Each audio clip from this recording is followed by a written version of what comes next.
बिस्मिल्लाहिर्रहमानिर्रहीम अस्सलामुअलैकुम। लाखों करोड़ों दुरूदो सलाम मोहम्मद मुस्तफ़ा सल्लल्लाहु अलैहि वसल्लम और आले मोहम्मद पर। मैं हूं उमर दराज गोंदल और आप मेरा यूट्यूब चैनल देख रहे हैं। नाजरीन, तीन बड़ी खबरें हैं और उन तीन बड़ी खबरों में से सबसे बड़ी खबर यह है कि आज पाकिस्तान के खुफिया इदारों ने बलूचिस्तान के एक इलाके के अंदर कार्रवाई की है और उस कार्रवाई के अंदर आज पाकिस्तान ने तीन बड़े कमांडर्स को जिंदा गिरफ्तार कर लिया है।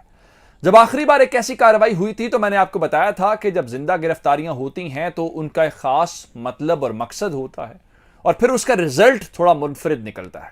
तो आज फिर अल्हम्दुलिल्लाह पाकिस्तान उसमें कामयाब हुआ। कहां पे हुआ है, कौन कौन लोग पकड़े गए हैं, कौन कौन से केसेस में मुलव्विस थे, ये आपको बताऊंगा। दूसरा, इस वीडियो के अंदर मैं आपको बताऊंगा कि जो कोर कमांडर्स कॉन्फ्रेंस है उसके अंदर भी आज बड़े अहम फैसले हुए हैं, क्योंकि उसकी जो एलामिया आता है उसमें जो अल्फाज इस्तेमाल किए जाते हैं वो बड़े इंपॉर्टेंट होते हैं, उनका बड़ा मतलब होता है और ख़ास मानी उसके साथ अटैच होते हैं जो हमारा दुश्मन परसीव करता है और जाहिर बात है उसी मकसद के लिए जारी किया जाता है। फिर मैं आपको यह भी बताऊंगा कि कौमी सलामती जो पॉलिसी है वो आपको याद हो तो काबीना ने मंजूर की थी और काबीना की मंजूरी के बाद जो है उसने पार्लियामेंट के अंदर जाना था। सबसे पहले जो नेशनल सिक्योरिटी कमेटी है उन्होंने इसको मंजूर किया था और ये पहला मौका था कि पाकिस्तान की पॉलिटिकल और मिलिट्री लीडरशिप ने उसको प्रूव किया और उसके बाद पाकिस्तान की फौज ने जो है उस हवाले से भी अपना एक एलामिया जारी किया था।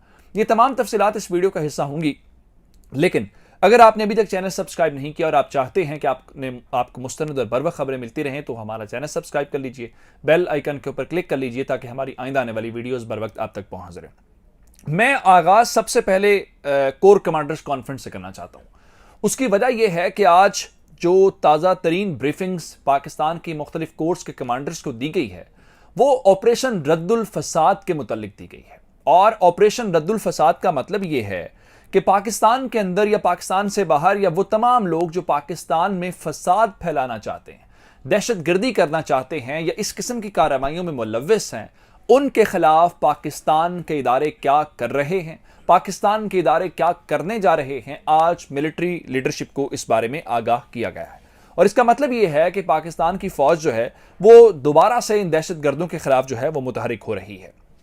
दो बातें बता के मैं आगे बढ़ना चाहता हूं। पहली, उसके अंदर जो चीज जिस नुक्ते के ऊपर बात हुई है वो मुल्क की सिक्योरिटी है और दूसरे सतह के ऊपर बॉर्डर मैनेजमेंट के ऊपर बात हुई है।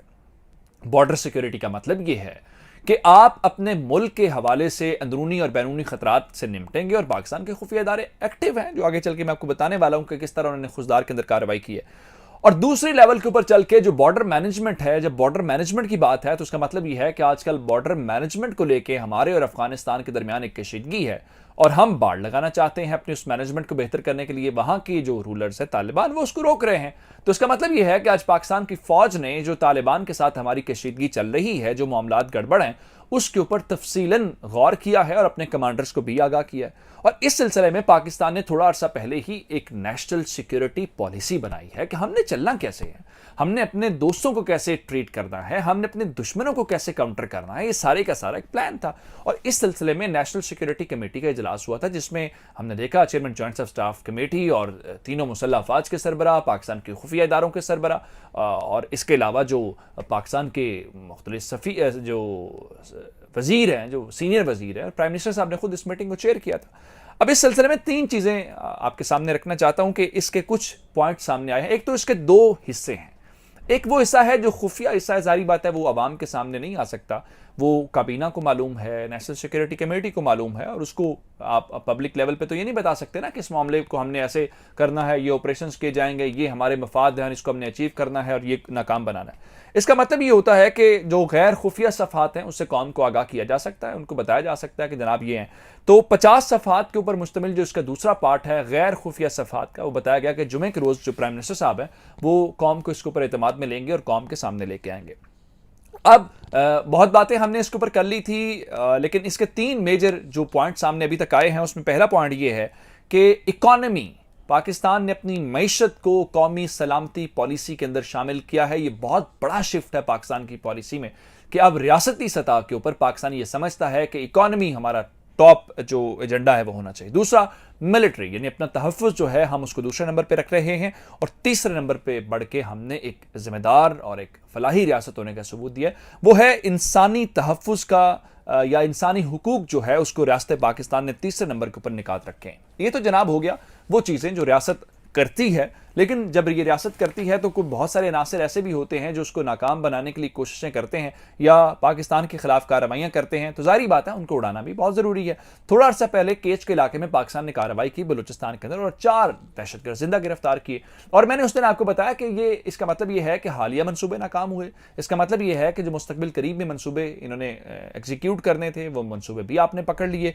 इस चीज़ को लेकर अब खबर जनाब ये है कि पाकिस्तान ने आज एक बड़े नेटवर्क के ऊपर हाथ डाला, और ये एक इंटेलिजेंस बेस्ड ऑपरेशन था जिसकी तस्दीक हो गई है, और बताया गया है कि बलूचिस्तान का इलाका है खुजदार। इस खुजदार के इलाके में कार्रवाई करके आज 3 अहम लोगों को गिरफ्तार कर लिया गया है।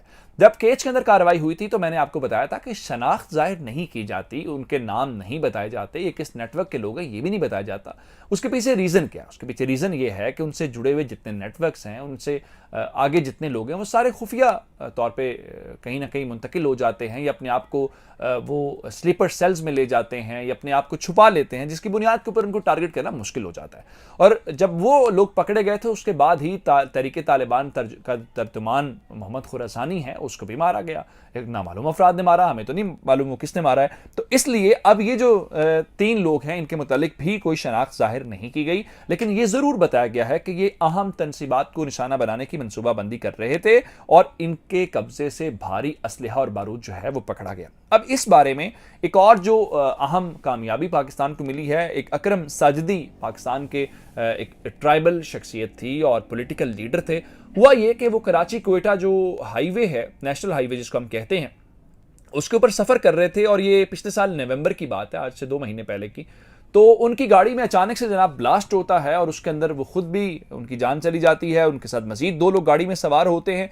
तो उस वक्त मालूम नहीं हुआ था कि हब का जो इलाका है इसके अंदर एक ही थोड़े अरसे के दौरान इस किस्म के 2 वाक़यात होना, पहले एक सहाफ़ी को निशाना बनाया गया था। तो ये कौन लोग हैं जो इस किस्म की कार्रवाइयाँ कर रहे हैं? तो मालूम ये हुआ है कि ये वही नेटवर्क था। इसका मतलब ये है कि बलूचिस्तान के अंदर जो अदम इस्तेहकाम फैलाने वाली ताकतें हैं, उनमें से कुछ लोग थे जिनको आज पकड़ लिया गया है।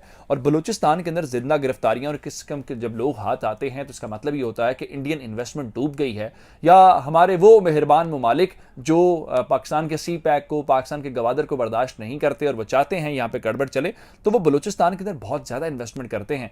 तो उनकी इन्वेस्टमेंट को लेकर, पाकिस्तान की कामयाबी को लेकर ये एक बड़ा दिन है, और पाकिस्तान के खुफिया इदारों की कामयाबी है कि वो ऑन ग्राउंड इनमें पेनिट्रेट करके इनको जो है वो अरेस्ट कर रहे हैं। ये अब तक की अपडेट्स थी। मुझे उमर दराज गोंदल को फेसबुक, ट्विटर, इंस्टाग्राम के ऊपर फॉलो कर सकते हैं।